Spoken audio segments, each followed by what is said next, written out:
Now we're going to look at how you can create healthy bones for life.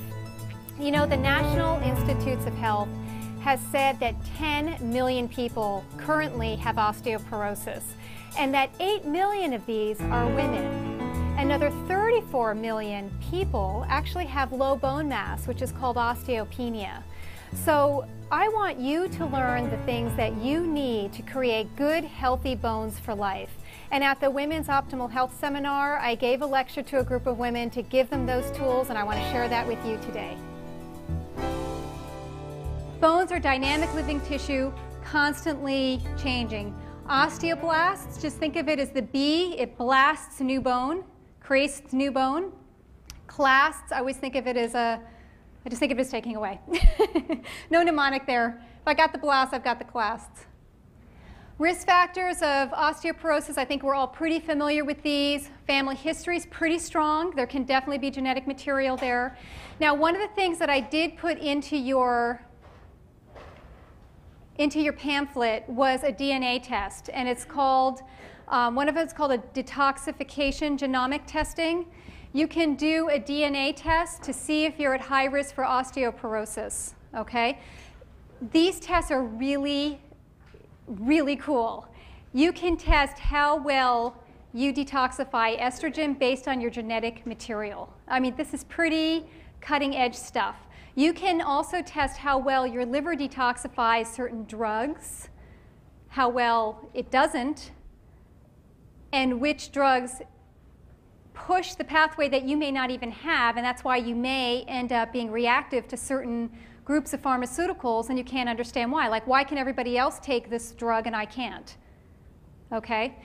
There are people that are hypersensitive to certain medications, and it may be because they simply don't have the genetic material. On the other hand, it's good to know what's going on with your genes, because then you can also do things to help your body decrease, for instance, enhance estrogen metabolism. Okay? You can use the curcumin, you can use the omega-3 fats, you can take the cruciferous vegetables, you can make lifestyle changes. We all have a genetic propensity to manifest things, but we don't have to. It's not like my mother and my grandmother had breast cancer, therefore I have to have it as well. We know that we have genetic susceptibility, but we also have environmental influence. And when these two things collide, that's when you end up manifesting abnormal cells. Okay?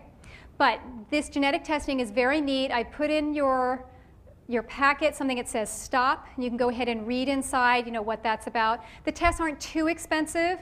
I think that the osteoporosis test is around $150, and the DNA detox test I think is a little pricier, around $400. And then they can do like they can do the whole thing I think for about $1,200 or something like that. You know, just for people who do want to know. Okay. Other risk factors, early menopause, because we no longer have estrogen inhibiting the cells that pull calcium out of the bone. Anorexia nervosa can be a risk factor because women have gone for very long periods of time without the hormones that actually build bone. So I'm going to go back to the last slide. Osteoblasts are stimulated by exercise, hormones. Osteoclasts, so that they don't take too much bone out all at the same time, are inhibited by estrogen. They're also inhibited by biophosphonate drugs called Fosamax. Okay? Other risk factors, obviously low calcium intake. One of the things that should be on this list is living in the northern hemisphere, living in an area of the United States or anywhere in the world where you simply don't get enough sunshine. Because you don't get enough sunshine, you're not going to make vitamin D. If you don't make vitamin D, you're not going to absorb the calcium. When I was in Norway, I was just there this last June visiting the family I had hosted me when I was 16. They are still drinking their cod liver oil. And I tell you, they take it with vigor. You know, have you ever tried cod liver oil? It's pretty gross. And they take the liquid and they drink it. And you know, it's because it's so full of vitamin A and vitamin D. Smoking, alcohol, inactive lifestyle, steroid use, small body frame, low bone mass. Okay, Francis. She's got a small body frame. Does she look like she has osteoporosis? No way. No. Does she take any drugs? No. Does she take hormones? No. Okay, there you go.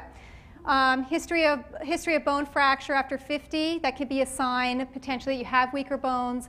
Being female, advanced age, we have to question that after meeting Francis, and Caucasian or Asian. Test for your bones, DEXA scan. How many people, women, have had DEXA scans? Okay. You know, I highly recommend we get one at age 35. That's what I did. And then we want a chart to make sure that we're not losing too much bone loss, too much bone mass.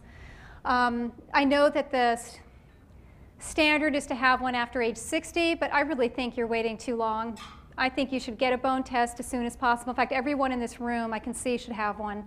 And then use that as the baseline, and then 5 years later have another one. I had one at 35 and one at 42. My spine actually stayed the same, but my hip had actually lost 0.5%. Okay? Now, I lift weights, I eat well, I don't drink, I'm boring, right? I don't do anything fun. And it was pretty surprising to me, but I don't do dairy. I've been trying to be more conscientious about the calcium.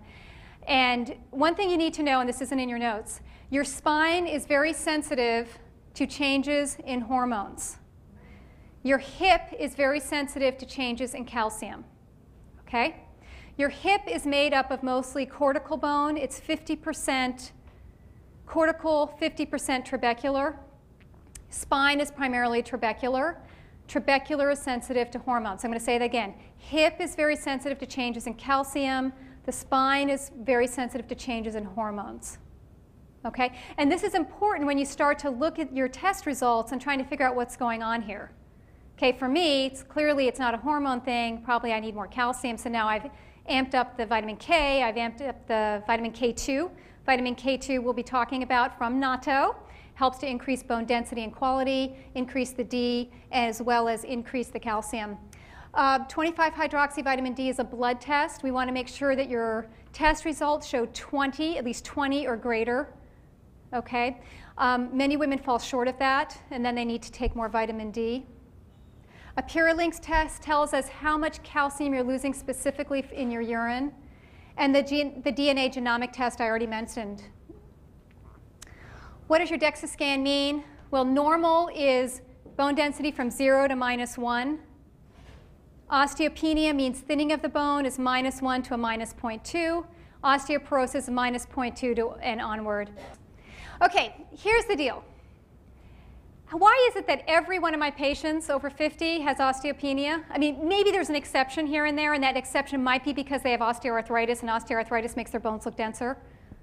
I mean, what's going on there? Okay, Susan Love, who I have a great deal of respect for, she wrote Susan Love's breast book, Susan Love's hormone book. She's a very well-respected doctor, scientist, researcher. She said that she believes that this osteoporosis at -2.5 was set way too high, that the number should actually be much lower. And she went on to say that that's very good news for the people who are in the business of selling drugs. Now, I didn't say this, she said this, but I have to tell you, I agree with that, because I think there are too many women who think that their bones are crumbling when in fact they may have normal bone density. The other piece is that a DEXA scan is not going to measure the quality of your bone. It's only going to measure the quantity. Now, I can guarantee it that Frances's bone density doesn't look real great on a DEXA scan, but she has got functional, flexible bones, okay, that are supporting her body. Here's osteoporosis with vertebral deterioration of the vertebrae in a younger woman.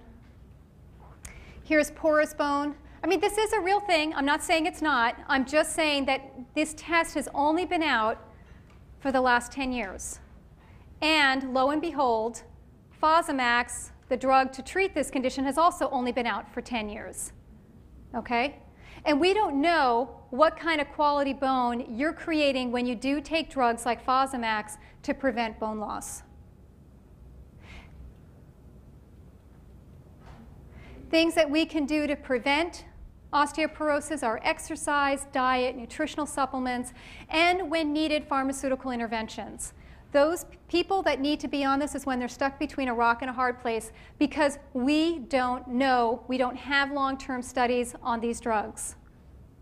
Okay? We have drugs like Evista that can form blood clots, may help prevent breast cancer, may help increase bone density. We have Fosamax, Actonel, and Boniva, basically biophosphonates.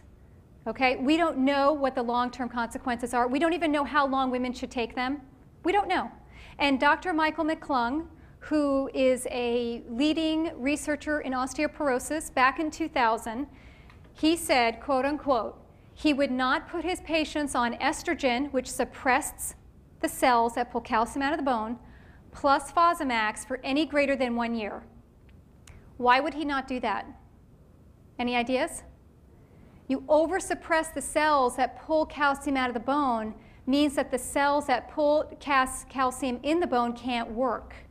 Okay? It's a dynamic effect. You put calcium in, you take it out. You put it in, you take it out. You oversuppress these osteoclasts, you're going to end up, and he said this bone that is very dense on a DEXA scan, but it may be more brittle like a piece of chalk. So what does that tell you? We have to be very careful in how we use these pharmaceutical drugs. Okay? And we have to be careful who uses them. Susan Love said that she would not have her patients, in fact, she said most practitioners are not giving Fosamax for osteopenia. For osteopenia, low bone mass, which many people, many women come to see me, are on Fosamax for osteopenia. She said most physicians are no longer giving Fosamax for osteopenia because we simply don't know the long-term side effects. Okay, so building healthy bones for life. That's what we want to do. Our naturally healthy diet will do that. It includes whey protein if you can tolerate it. Remember I mentioned that protein in whey? And I'm actually just going to move on. You've got all this, and we've talked about every one of these things. Nutritional supplements, this is all in the book as well. Calcium, calcium citrate. That's what you want to go for. We also gave you in your packet a chewable calcium that we have at the office. Many of you use this, many of you have tried it. Some people like it, some people don't. It's a calcium citrate magnesium. It's got boron in it, okay? And also some vitamin D. And I also gave you a list of non-dairy, actually foods high in calcium, including dairy products. Okay, but I use that handout a lot in my practice to encourage women to ingest more of their calcium through their diet. Total calcium ingestion should be between 12 and 1,500, and that includes your diet. And vitamin D, we've talked about. Vitamin K2 is in your natto. It stimulates the osteoblasts, it inhibits the osteoclasts. 45 milligrams a day is what I recommend because that's what's in the research. Boron helps with the conversion of vitamin D to its active form, very important. Magnesium helps with bone, proper bone metabolism. B complex. Iproflavone, I used to use a lot of this, and I'm not using so much of it because I have other things. And it's a soy product, so I'm a little leery about it as a soy product because we just don't know about these isolated soy extracts. And I've kind of been moving away from it. So you might see this in the literature, and you might want to know, more about that. But I'm not really using it that much in my practice anymore because there are so many other things. Okay, strontium is, again, it's a mineral. It can help treat osteoporosis. I don't give it to my patients with osteopenia unless they're on the very low end of osteopenia. I see it on our pyramid of therapeutic intervention as a little higher up than just a mineral. It's almost more pharmaceutical, okay? So I really reserve it for those patients who really need it. We do have some research back to the 50s on mice that were given strontium. They didn't see abnormal bone mineralization, but it still makes me feel a little bit, at times, like this is more drug-like than I care for. I prefer to use things that are as food-based, natural-based, to work with the body in the most gentle way possible. But I have been using this with my patients, and I have seen good bone density reports on them. So is this better than Fosamax? I think so.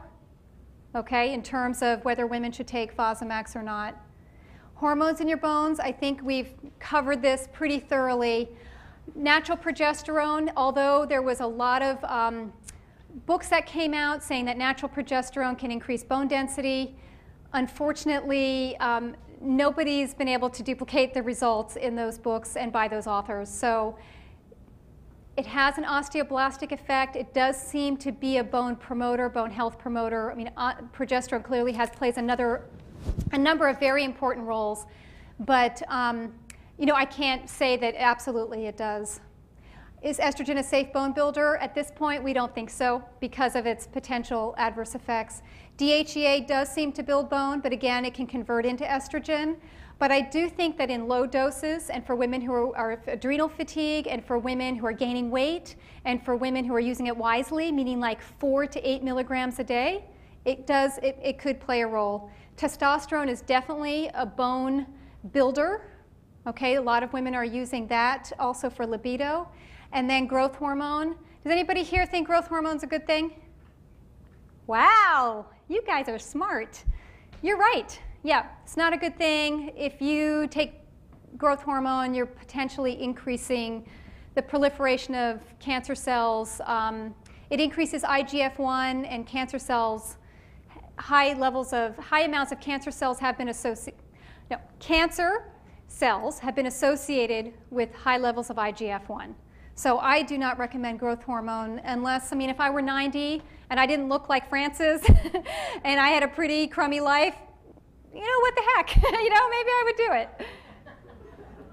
Fosamax, I think we've talked about who's it's for. We don't want to mix estrogen and Fosamax. And one very scary side effect that came out in January of 2006 is that a number of women who were going in for dental implants, these women who were on Fosamax were not able to heal in their jaw, and they found that the common denominator amongst these women, because these dentists had never seen this before, was that all these women had been on Fosamax. So, you know, that may be the tip of the iceberg. We don't know. I mean, we don't know. We don't know. So we don't want to use it unless we have to. If we're 80 years old, we have fractured bones, we should consider using it, because what other alternative do we have? And then this walking vest, a patient told me about, and it just seemed really like a good idea. You know, for women who want to get their exercise through walking, but also want to increase their endurance and increase the stress on their bones, because the piezoelectric effect that you saw with Jane in that one picture, basically when you stress the muscle, you stress the bone and you lay down more bone. Okay. That ends our bone section.